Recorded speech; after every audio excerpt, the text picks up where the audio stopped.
Chiar dacă, după unele criterii de numărare, suntem un pic peste 600.000, neoficial suntem 1.000.000 de români în Spania. O spune chiar premierul.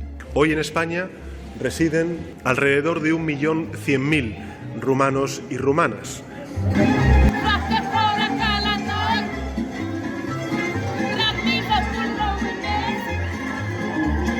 Fiecare dintre noi avem caracteristicile noastre. Unii suntem veniți de mulți ani aici, alții abia am ajuns. Unii vrem să ne întoarcem acasă, alții să rămânem. Unii suntem meseriași buni și căutați, alții suntem medici, alții pictori sau poate avem propria afacere. Unii abia ne-am născut, alții suntem adolescenți sau avem, să zicem, un pic peste 40 de ani. Mulți suntem pensionari. Totuși nu trebuie să ignorăm faptul că avem și părți negative. Suntem de prea multe ori știre în presa din Spania cu tot felul de lucruri pe care nu ar fi trebuit să le facem. Până la urmă suntem o nație ca oricare alta de pe acest pământ, cu bune și cu rele. Iată-ne!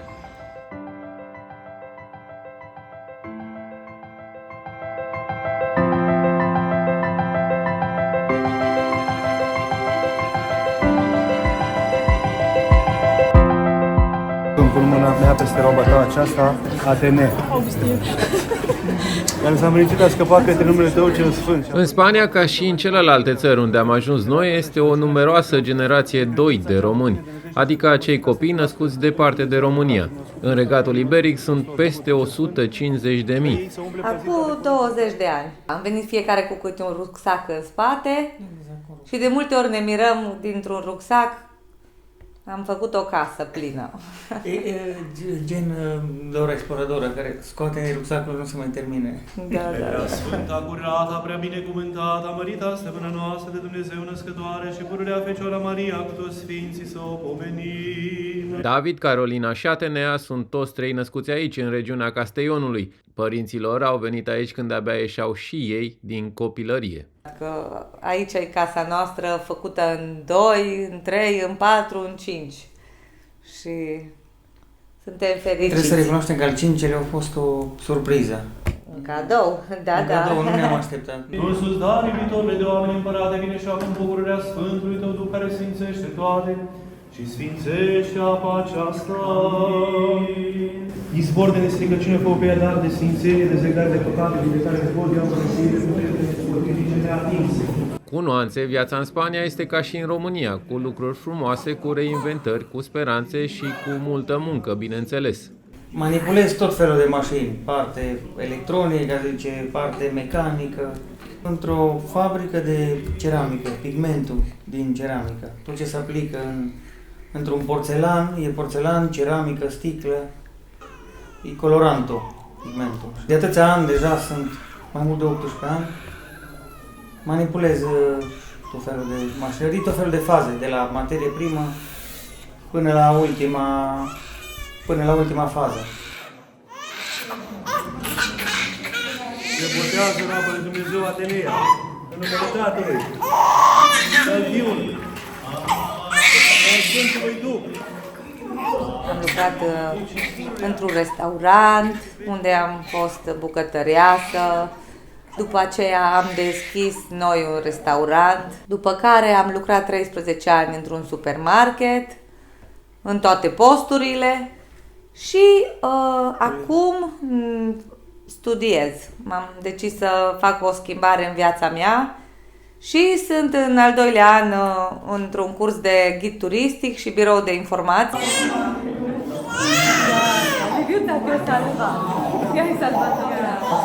Însă, efortul cel mai mare este să-și mențină copiii în ideea și spiritul națiunii din care fac parte. Sunt jumate-jumate și, nu știu, aș zice, eu aș trage mai mult să se lege parcă mai mult de obiceiurile din România și să le... Dar nu am reușit să le transmit pe măsura în care aș fi vrut. Ei se identifică mult mai mult cu ce ține de aici. Ei oricum iubesc România, copiii, și merg cu mare plăcere, gătim românește, gătim mâncare spaniolă, ascultăm muzică românească, muzică internațională, deci România e aici cu noi. Și e foarte important ce au portat rolul bunicilor, pentru că bunicii sunt fundamental pentru copii. Dar bunicii sunt și ei aici? Nu, bunicii sunt în România. Dar vin în vizită și... Des. Deocamdată, pentru micuța Atenea, primul pas a fost făcut. A fost botezată la parohia ortodoxă din Villareal și a fost un nou moment în care prietenii și familia s-au adunat. Ca pentru toți cei 150.000 de copii români născuți în Spania, destinul lui David, al Carolinei și al Atenei este aici, în Spania, în țara pe care au ales-o părinților. Întrebarea care rămâne totuși este dacă părinții se vor întoarce sau nu acasă. Nu prea, mai ales că stăm și în această zonă a Spaniei, pe litoralul Mediteranei, și pentru copii ne place tot ce oferă zona și nu cred că ne mai întoarcem decât în vacanțe și poate la bătrânețe. Unde v-ați întoarce dacă v-ați întoarce? Într-un colț În orașul, suntem din același oraș, ne-am întoarce la Reghin. Într-un colț al minții am undeva acolo că la bătrânețe parcă m-aș trage la rădăcini acolo, lângă pădurea orașului, acolo lângă... E o zonă tare frumoasă, Reghin. Da.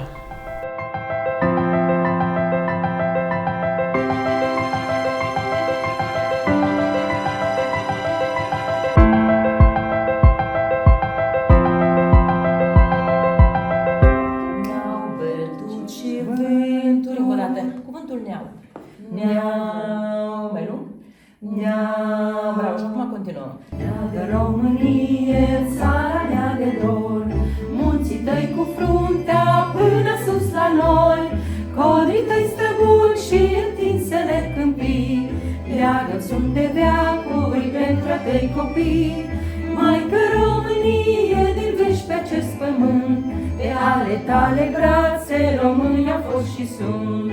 Țărăncuța este un grup format din Cristina, Lilia, Narcisa, Romica și Mădălina, toate românce din România și Republica Moldova. Multe din cântecele lor sunt din folclorul satelor românești. Neau bă, și ne oprim la B. Neau bă, hai să-l căutăm. Neau bă, bravo, încă o dată. Neau bă, încă? Neau bă, și acum repejor.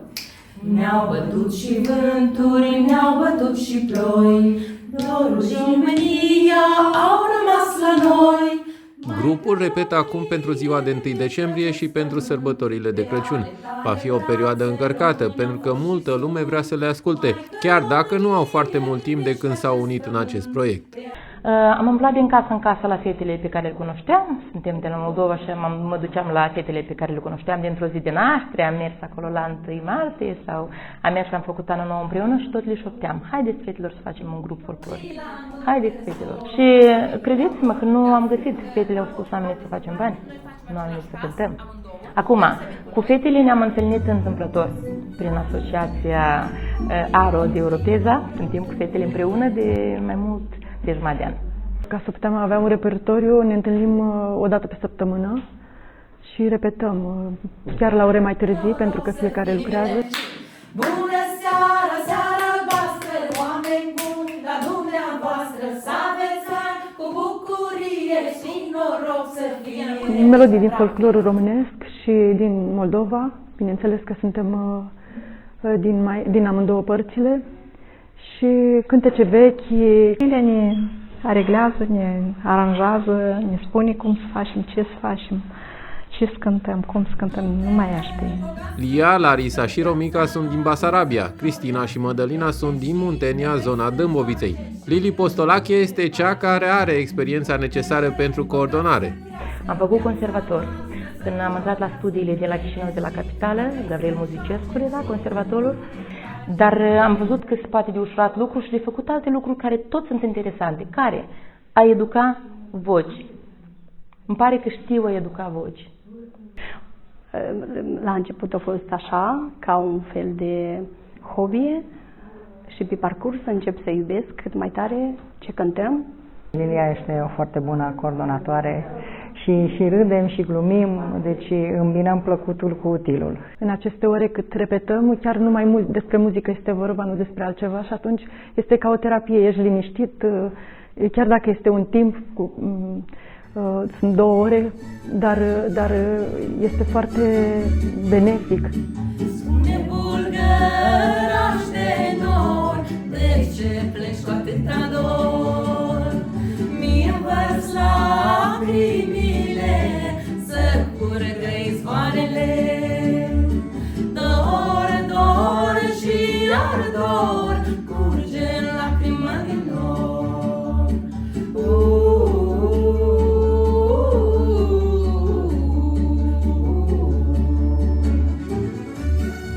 În repertoriu, cântecele despre România sunt foarte multe și chiar dacă nu apare în vers numele țării, din toate reiese același lucru. Dorul de casă. Un dor care, după atâția ani departe, lasă în inimă și gândul reîntoarcerii. Și regret și nu regret. Deci, mi-e dor de țară, sincer, mă cheamă pământul meu, mă cheamă familia mea, mi-e dor de țară, recunosc. Și pentru asta regret că am plecat, sincer. Dar aici am fost bine primit, aici m-am apropiat mai mult de societatea în care trăiesc, de Dumnezeu. Mi-am găsit fericirea și aici. Am venit în 2007. În 2007 am venit aici într-o lună de iarnă și ne-am început viața aici. Iată, avem atâția ani și încă suntem aici. Nu pot spun că regret și nu pot spun că îmi pare bine. Eu sunt jumătate acum, jumătate de inimă e aici, jumătate e acolo, că avem casă, părinți avem, casă mare, bun. Avem rădăcini adânci, spun așa. Într-un fel, da. Erau momente când regretam că am venit peste hotare. De ce? Dorul de tot. De tradiție, de familie, de țară, de casa părintească și de tot. Tocmai de la Nazaret, Iisus s-a născut în seara de Crăciun. Fie-ți milă, tânăr bun, și nu ne lăsa pe drum. Iisus s-a născut în seara de Crăciun. Ce se întâmplă? Că afară-i frig și noapte,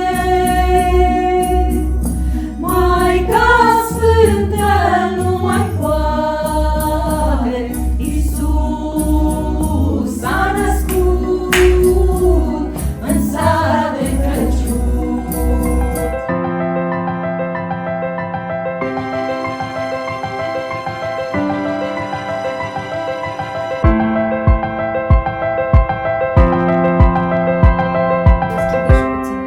Puțin privirea. Păi dacă vrei, îți arăt puțin. Lumină aici, în partea de jos, să faci pupila irisul mai micuț și să dăm puțin lumină pe pleoapă, aici, în zona asta. Da? Născuți în Spania sunt și aproape toți elevii Roxanei Irimia. Ea este pictoriță româncă din Madrid. A avut expoziții în mai multe capitale ale lumii. Am expus și în America, în Paris, am expus în Roma, Stockholm și în România, ca parte dintr-un grup de artă spaniolă. O expoziție importantă am avut-o în Oviedo, că România a preluat președinția Uniunii Europene. Cu această expoziție am avut un itinerariu. Nu? Am venit la Madrid, la Institutul Cultural Român, apoi am mers în Coslada, în Getafe, în Arganda, aici unde locuiesc eu. Și încă mai avem, lumea mai propune să mai expun și în alte părți. Se poate spune fără exagerare că este printre puținii care trăiesc făcând ceea ce le place. Eu trăiesc din pictură, bine, nu doar pictez, fac și ilustrație de carte, fac și pictură pe mătase, fac tot ce pot, ceramică, deci totul e până la urmă în aceeași zonă și fac haine, pentru că am studiat și design vestimentar.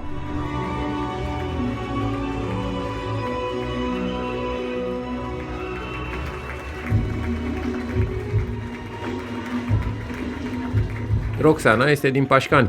A venit aici acum 20 de ani.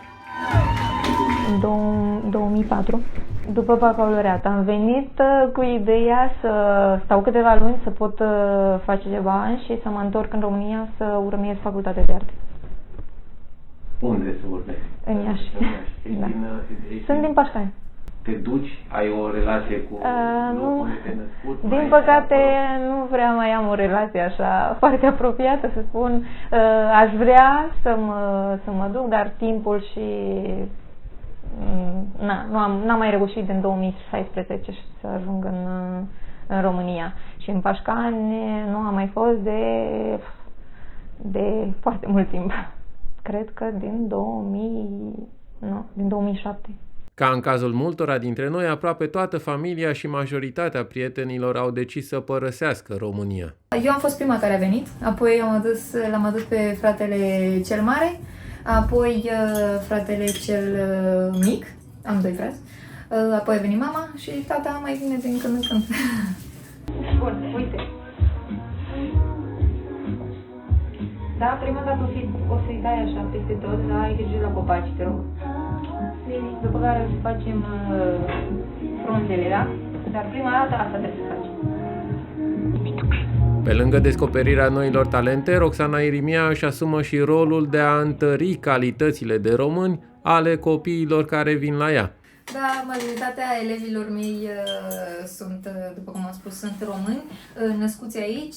Fie că e vorba despre istorie, costume populare sau pur și simplu vorbitul în limba română. Da, noi chiar am avut o expoziție în Hetafe cu 2 asociații românești și cu primăria din localitate și am făcut o expoziție, să spun așa, am avut partea mea de expoziție doar cu tablourile mele și am făcut o parte doar cu tablourile elevilor mei. Și a fost tema românească, adică au fost care au pictat costume populare. Voi ce ați pictat, fetele? Eu am pictat o casă din România cu o poartă. Da, și tu ce ai pictat? La fel, numai că... O casă țărănească, nu? Cu multe flori și tu? Am pictat un peisaj. Un peisaj, nu? De munte sau ce era? Tu ai făcut o reinterpretare, da, de Alumunet. Doar că ai pus, da, fetele care erau îmbrăcate în haine normale, să spun așa, ea le-a pus în costume populare românești. Facem și ceramică, am avut un atelier tot în Hetafe, unde am făcut ceramică inspirată în ceramică românească, în cucuteni, în ceramica de Horezu și la fel e o modalitate de a apropia și a face cunoscută. Bineînțeles, aceeași întrebare, se va întoarce vreodată pictorul român Roxana Irimia, care stă de 20 de ani în Madrid, acasă? Nu, din păcate casa mea e aici. De tot și de fiecare? Da, nu, deci nu.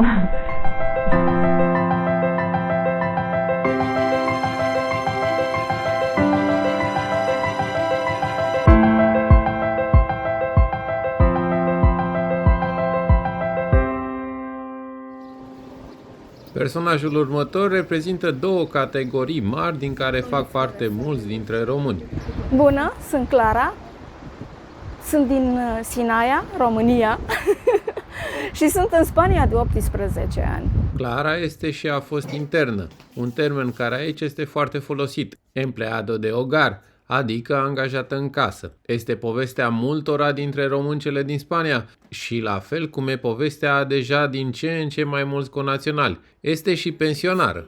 Ce am preferat să vin aici în Spania, am zis că vin pentru 2, 3, 4, 5 ani, eu ce sé, și de atunci am rămas aici. Ca aproape fiecare poveste de român de aici, cei 4 ani inițiali s-au transformat în 20, care s-au scurs cu muncă, cu bucurii, tristeți și repede. Am lucrat ca internă 8 ani de zile, după aceea bătrâna a murit și am lucrat cu alte persoane, la fel bolnavi, ca să nu zic enfermos. Ce o face pe Clara să spună despre Spania că este acasă? Multe motive, de la marea pe care o vede zilnic de la balcon, la autobuzele care vin la timp și la unul dintre cele mai bune sisteme sanitare publice din Europa. Însă mai e și un motiv care ține de ceva mult mai concret. Eu sunt pensionată de 4 ani de zile, iar aici primesc un ajutor social, cum s-ar zice, o mică pensie și un ajutor social, faptul că sunt rezidentă Și cu acești bani, eu acum, practic, mă descurc foarte bine. Aveam și pensia lui soțul meu, până să moară, este 1 an și jumătate de când a murit. Și mă descurc foarte bine, am prietene, am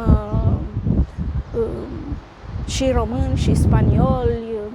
În ultimii ani, mulți români s-au întors acasă, o parte dintre ei pentru că sunt pensionari și au decis să-și petreacă liniștiți bătrânețile în locurile unde s-au născut și unde au copilărit și unde au trăit atâta timp în tinerețe. Ei bine, Clara are în plan același lucru, însă deocamdată mai așteaptă, pentru că știe că mai are multe de făcut aici. Pentru mine, ca să renunț la Spania, să mă întorc în România, unde am un apartament și să trăiesc cu pensia mea de 350, 1700 de euro, cum ar veni, este imposibil. De lei. Da, este imposibil. Deci numai gândindu-mă că voi trăi numai cu banii aceștia,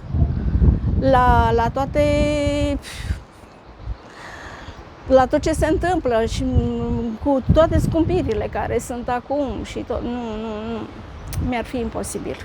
Există vreo perspectivă de a te întoarce? Bine, acum am o etate care încă pot să disfrut de viață și în același timp acum am și timp ca să merg, să vizitez, să fac excursii în Spania, pentru că atâția ani de zile nu am reușit, decât foarte puțin să cunosc, dar când voi simți că deja e ora să mă întorc acasă, mă întorc acasă.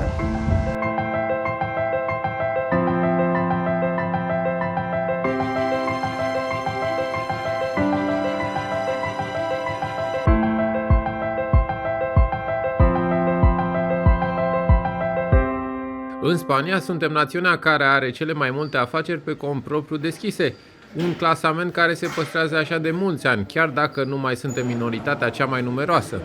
Salut, sunt Mugur Iordache, sunt din anul 1999 aici, sunt antrenor fitness, mă ocup cu construcția de corpuri umane. Mugur Iordache este unul dintre zecile de mii de români care au transformat visul spaniol în realitate. Cu multă muncă și cu pasiune a reușit să aibă propria afacere, o afacere care îi modelează la propriu atât pe spanioli cât și pe români. Din prima am început să muncesc de jos, ca orice om, și în agricultură, și în fabrici, și în tot felul de domenii. În paralel făcând și sport, ceea ce îl fac de 30 de ani, practic acest sport. Am făcut o academie să-mi scot titlul de antrenor personal și cu gândul m-am întrebat de ce nu aș deschide o sală. Și cu mari eforturi și până la urmă s-a adeverit ceea ce gândeam acum câțiva ani. Și am renovat-o, am reconstruit-o, am restaurat toate mașinile, toate aparatele, am pus-o pe picioare, cu clientelă, cu tot ce este aici. Avem și români, și spanioli, da, și alte nații, și italieni, și fiind un oraș turistic de plajă, aici vin toate națiile. Ca în toate situațiile similare cu români care au reușit, din exterior lucrurile par simple, însă nu este întotdeauna așa. Îmi place, fac ceea ce mi-a plăcut să fac, ce îmi place să fac. Simți o satisfacție. Ești 100% satisfăcut. Chiar dacă e mare sacrificiu, chiar dacă sunt multe ore de stat, sau de la 8 dimineața până la 10 seara aici, cu clienții, cu lumea. Deci eu, practic, aici este viața mea. Eu am ascultat o altă variantă, că aici ar fi mai ușor. Nu, este invers. Aici sunt mult mai multe taxe, TVA-ul e mult mai mare, sunt 21%. Aparte de ăștia 21% intervin și alte taxe. Deci sunt total cam ar fi cam 42% care se duce la stat. Practic, jumate muncim pentru stat și jumatea ailaltă trebuie să plătim taxele, trebuie să plătim cheltuielile și să ne scoatem și noi un salariu. De ce efort mare ca să reușești în Spania? Este, trebuie să reziști, trebuie să ai, să fii optimist. Să fii optimist este, adică să te gândești că încet, încet vei realiza și încet, încet vei ajunge unde vrei tu să ajungi. Întrebare pe care o pun tuturor românilor din Spania, deocamdată prezentul este aici. Viitorul are un mare poate. Un regret că am plecat din România? Nu, pentru că am plecat foarte tânăr, la 24 de ani și nu, practic nu am ce să regret. Am terminat armata acolo, am muncit 2-3 ani și am văzut că nu există un viitor, să faci un viitor, adică este foarte greu în România. Nu zic că aici e ușor, și aici e foarte greu, dar cât uși de puțin, aici ajungi unde... Te-ai întoarce, te-ai gândit vreodată? Da, poate la pensie. Poate la pensie m-aș întoarce. Acasă, adică? Da, acasă. Cam atât.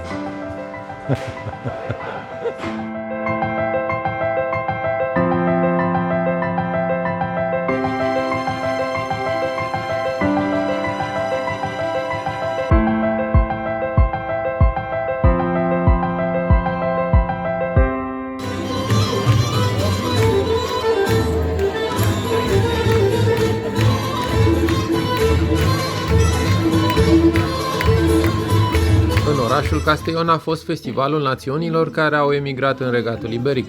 România a fost reprezentată de Zestra Românească, un ansamblu care învârte hora de mult timp în Spania. Rând pe rând au urcat pe scenă națiunile din America de Sud, Asia, Africa și Europa.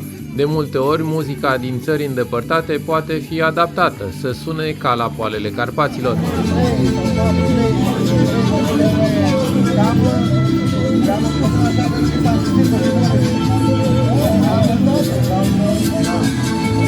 Deși nu este concurs, în tribune fiecare îi susține pe cei din țara de unde au emigrat, fie că sunt din Bulgaria, fie că sunt din Filipine sau au venit din Maroc. Ai noștri au avut timp să se pregătească. Au avut 2 dansuri care să încheie spectacolul și să lase, ca în fiecare an, gustul plăcut sutelor de spectatori.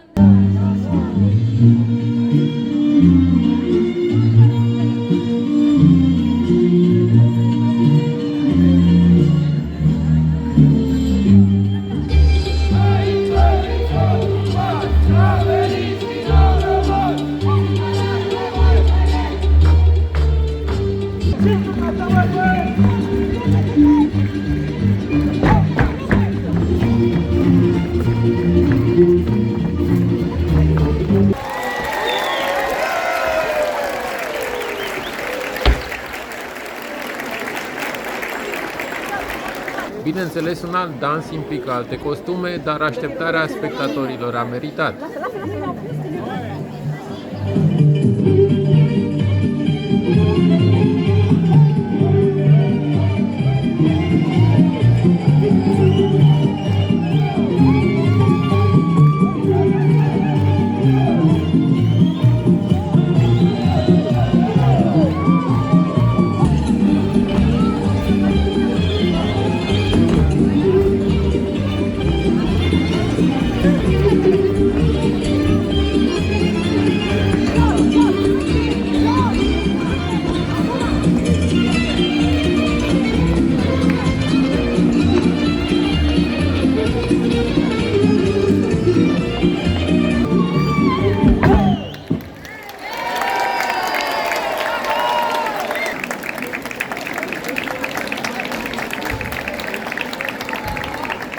Au fost 20 de minute în care România a fost reprezentată și aplaudată la scenă deschisă, iar oamenii de pe scenă vor continua să ne reprezinte, chiar dacă înseamnă efort, sacrificii și dor de casă.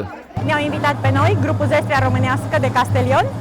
Avem 7 ani de când reprezentăm, să spunem așa, atât comunitatea românească de Castelion, cât și România în festivaluri și în toate festivitățile de la Comunitatea Valenciană și din Spania, bineînțeles.